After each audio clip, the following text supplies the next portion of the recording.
Good morning. It's me, the Gabb. I'm side by side today instead of on two computers. And only because, I don't know, I have to put you probably as one of my favorite people in the whole world, always. Boyfriend, friend, child, Driver. whatever. Started as the driver. Yeah, always the driver. Anyway, Dave Mcklveen, who you all know in Denver, Hi. is visiting here. So he is in the restaurant business, and so we will talk about it. Had quite a career in restaurants. I got a good start in restaurants, yeah. Okay, tell us about Dave and maybe Gabb. Well, picture it, 1999, Denver, Colorado. Two children.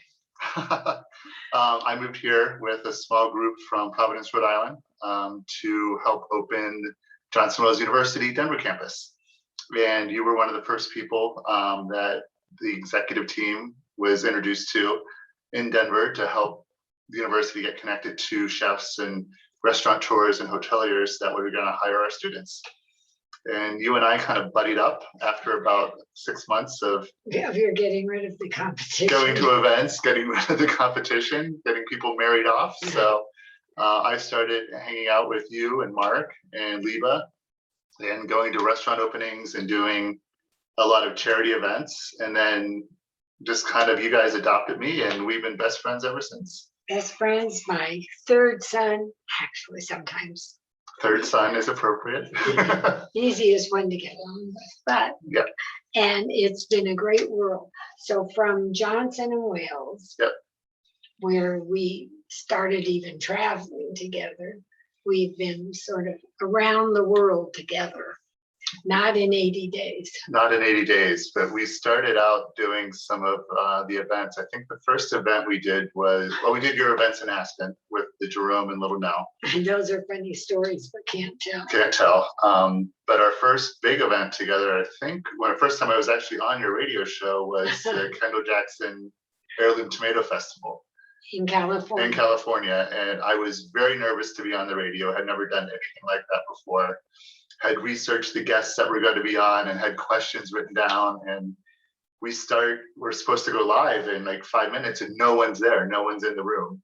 So you're like, you and I are just going to kick this off and start. And Gabby introduces me and starts talking about our adventures in Sonoma and driving between Sonoma and Napa the night before. And she asked me a question and I just nod my head. And she looked at me, she goes, honey, you're on the radio. People can't see you or hear you nod your head. And we kind of laughed and that's how I got a little bit better about being on the radio. You got much better. But we had some good times. We traveled to Calistoga Ranch to visit Connie a couple times and a couple heirloom tomato festivals and some trips to New Mexico. I was going to say Santa Fe. We used to have to do runs across the border to go to Trader Joe's because we didn't have Trader Joe's yet. True. And they bought the worst wine and told me it was supposed to be good. $2 Chuck, yeah, not a good idea. No, we gave it for gifts. And then we had some international opportunities. You got connected through Martin Yan from Yan Can Cook to do a tour of Hong Kong and China. That was 2008 or 7. It was before. It was right before the Olympics. We're in China. Right. It's when you first got a job at Chipotle. So it was 2008. Okay. Yep. Because I was trying to think of when it was. Yeah, I was at Rock Bottom Restaurants at the time and was getting ready to start Chipotle. Uh-huh. Yeah. So that's how I date things, is when I remember where you were. Yeah, I had a good run. So I was with Johnson and Wales actually for almost over 12 years.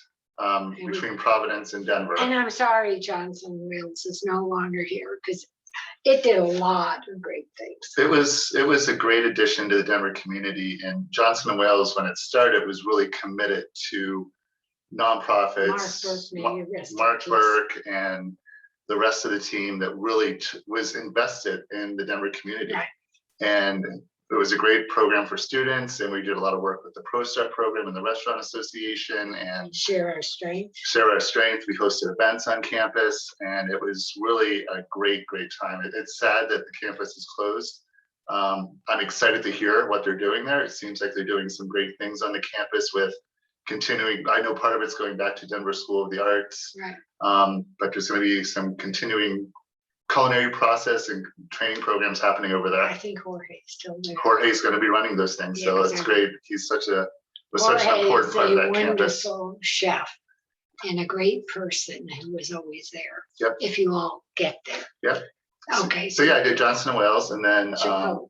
well, Rock Bottom, Okay. and then Chipotle, and then after 6 years at Chipotle, I moved to Washington D.C. and worked with a company called Cava, which you know how Cava is here in Colorado. Right. They've taken over they bought Zoe's Kitchen and converted those all to Cava restaurants and are opening additional restaurants here. Guess what? Go ahead. Are we recorded? Yes. Okay. Just occurred to me. Yes. So Cava was great. I joined Cava when they had 5 restaurants and 120 employees.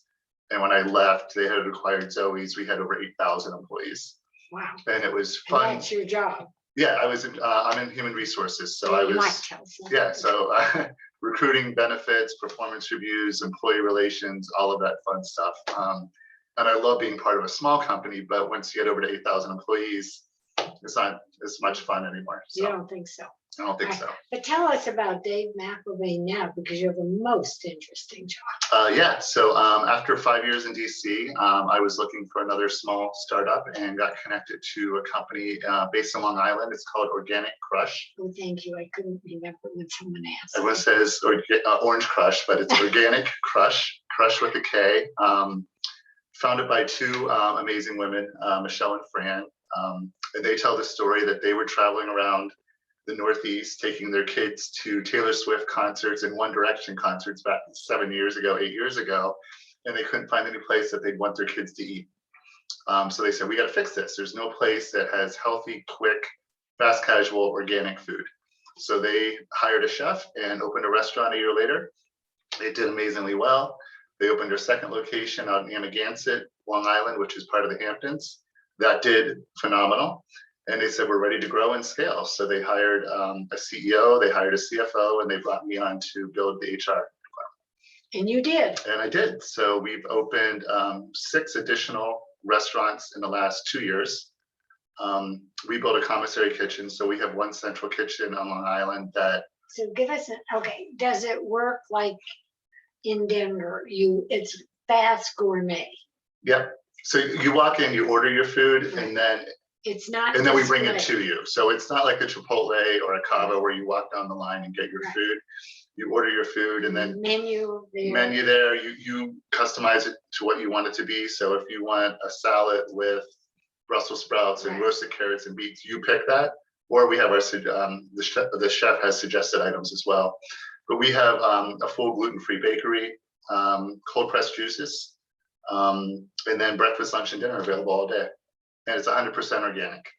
So I can, when I come to visit you someday soon, I can go there and have breakfast. You can go and have breakfast whenever you want. Oh, so excited. So yeah, And when are you coming to Denver? nothing planned right now, but we're in New York, Connecticut. We all need jobs. Virginia. Come on, I know, open one. If I heard our restaurants here are having some trouble finding people too, so maybe. Oh, really? Okay, with COVID, we hate to say the word, but that is life. Yep. And we can't even say AC after COVID. Right. Because COVID is still here. Yep. How is it affecting your restaurants, or how has it? Yeah, when COVID first started in March of 2020, it kind of obviously caught everyone off guard. No one really knew what was going to happen. We made the decision, because we were hearing a lot from New York City, and all of our restaurants are on Long Island. So we actually closed our dining rooms a week before they were mandated to, because we got to protect our employees. We got to figure out what's going on. And our customers are looking at us like, what are you doing? Like we're doing the right thing. And then a week later, they're like, oh, how did you know that? And we didn't. We lucked out. Our employees were uncomfortable. Like, all these people are coming in, and by creating a barrier and getting rid of the dining rooms, our employees felt more comfortable. And then March, April, May of 2020, I mean, that's when things were closing down, dining rooms were closed. Our owners and investors made a decision that we were going to stay open and we're going to keep everyone employed. and we want to make sure people have access So to. you literally did not lose employees. No, the only employees, we had employees that quit. We had like a handful of people that work part-time, maybe high school students that were just picking up one shift a week. They chose not to come to work. A lot of their parents didn't want them going to work. I understand. But all of our, anyone that was working over 20 hours, we kept them full. And Good for you. actually, yeah, it was a decision. So when like, you could reopen, you still had staff. we had staff. So that was one of the decisions. It's like, if we don't take care of our employees now, they're not going to come back. Right. And it's paying off for us now because, knock on wood, we're one of the few restaurants in New York that we're fully staffed. Okay, is your business as it is here, business is better, but it sounds like your profits are okay. Because here, business is better and profits between price ranges and no help. Yep. And having to close hours. We're doing okay with business is great. Business is good because during COVID, people were really focused on their health and what they were eating. And like, oh, wait, maybe I should be looking at organic food and fresh and local as opposed to whatever else is being served out there. So we saw a big increase in business during COVID once because we were open. A lot of other restaurants were closed. Gotcha. And word got out that, hey, Organic Fresh is open. We can get your food, pick it up. We were doing delivery. We were doing grocery delivery. We kind of did a little bit of everything. I wish I knew you. We launched a new app so people could order on their phone. And when they outside the restaurant, they just press a button that says, I'm here. We bring the food to the car. So a lot of those things we rolled out quickly. And business is good, but prices are going up.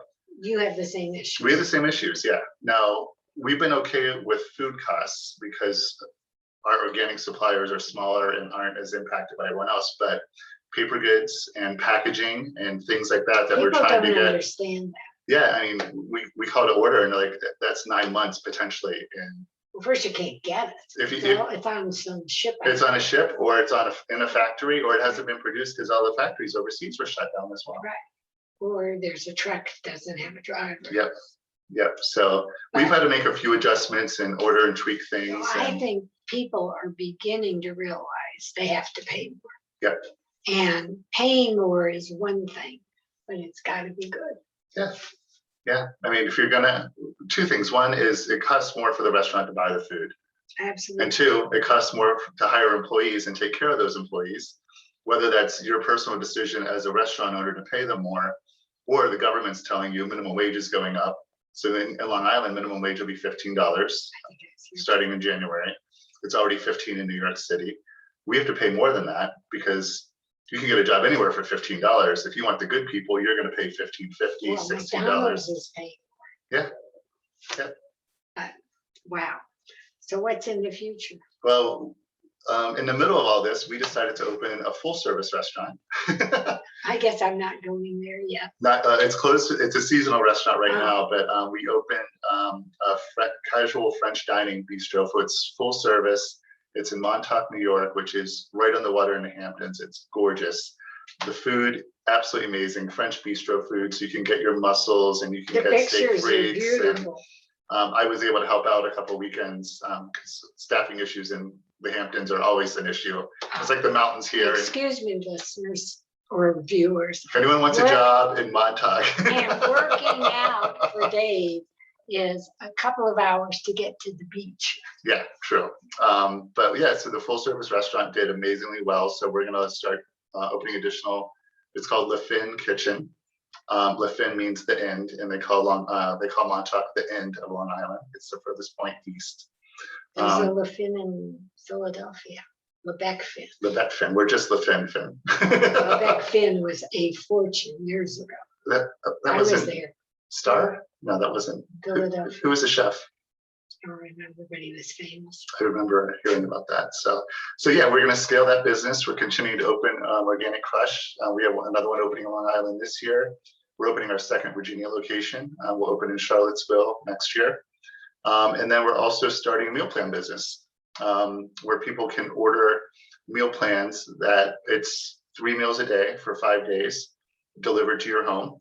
In Denver? Right now, we're not shipping. Okay, and make that. Yeah, sorry, it'll just because people it'll just be in that. New York right now. because we can't ship our food. We don't use any preservatives. We don't pasteurize our juices. So the shelf life is really, really small. So shipping, it's just not an option right now. Okay, well, I just had it. Yeah. So that's New York only right now. Okay, we're all going to New York and going on the meal plan. Come on out. So you're staying there. You're not coming home to us. No plans to come back to Colorado. So That's because you bought a house. I bought a beautiful house. I love Long Island's wonderful. I'm 10 minutes to the beach. I'm an hour train ride into the city. I'm in the country. It's beautiful. I'm a great little village that has 50 restaurants and bars, and it's absolutely wonderful. Jonathan, in case you want to know. Jonathan's restaurant is my home away from home. We do have those. Don't we? Yes, we do. Well, we're thrilled that you're here. Oh, it's fun. It's fun. It's been 2 years since I've been back in Denver. Yes, it's been 2 years since I've seen And it. the only thing that hasn't changed is the airport. They haven't finished the terminal yet. I don't think it's ever. But we had a great dinner at Barolo last night. I'm going to the Denver Art Museum reopening tonight. Seeing friends for the next week. And I have flexibility, so I'm working remotely, so I can do my job anywhere and get a chance to see some friends and catch up. Well, and eat some good food. Would you please, well, please keep coming home, but would you just open one here so all of us could have, I promise I'm a very good worker. It is on the radar, so, and I will get a job for you. Okay, I need a job. Well, as always, it's always wonderful. It's great talking to all of our Denver friends, but I know everyone knows Dave, and what a treat to catch up with him. And I hope you enjoyed our chat. Please like and subscribe to the Gabb on YouTube. You can see this on YouTube, Facebook, Instagram, or put on your guard, go looking. You might find them any place around Denver. So I'll see what I can do. Have a great week, and thank you. Thanks, Bye-bye. Gabby. Thank you. Much love.